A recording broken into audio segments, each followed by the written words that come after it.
Period? এ বাবা, এ তো অশুচি। তুই আমাদের থেকে দূরেই থাক। হ্যাঁ, আজকে আমার আলোচনার বিষয় এটাই। এই ধারণা একবিংশ শতাব্দীতে কিন্তু বাদ দেওয়াই ভালো।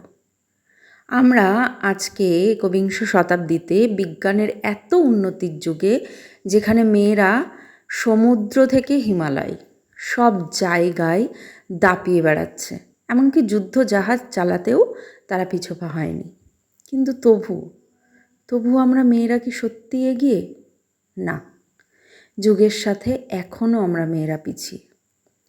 তবে আমাদের চারপাশে আমাদের বাড়ির যে সমস্ত পুরুষরা আছে, সে যেই হোক, বাবা, দাদা, ভাই, স্বামী, ছেলে বা আমাদের খুব কাছের বন্ধু, তারা যদি এই হাতটা বাড়িয়ে দেয়, তাহলে কিন্তু এটা সম্ভব।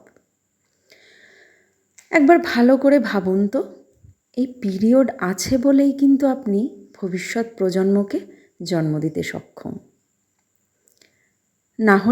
না হলে সেই মেয়েটির কপালে এটাই জোটে যে সে বাজা,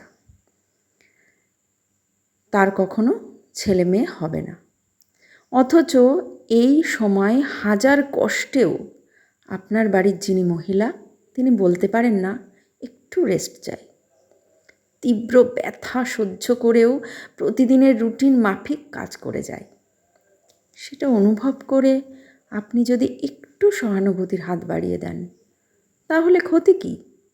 যিনি আপনাদের সকলের খেয়াল রাখে, তার খেয়াল রাখলে কোন মহাভারত অশুদ্ধ হবে শুনি?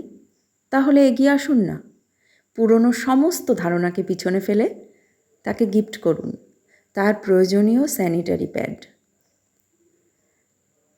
একটু যত্ন, একটু কেয়ার, একটু ভালোবাসা পেলে সেই মহিলাটি আপনাকে দ্বিগুণ ফিরিয়ে দেবে। মিলিয়ে নিন, এগিয়ে আসুন না। আপনাদের হাত ধরেই মহিলারাও এগিয়ে যাক।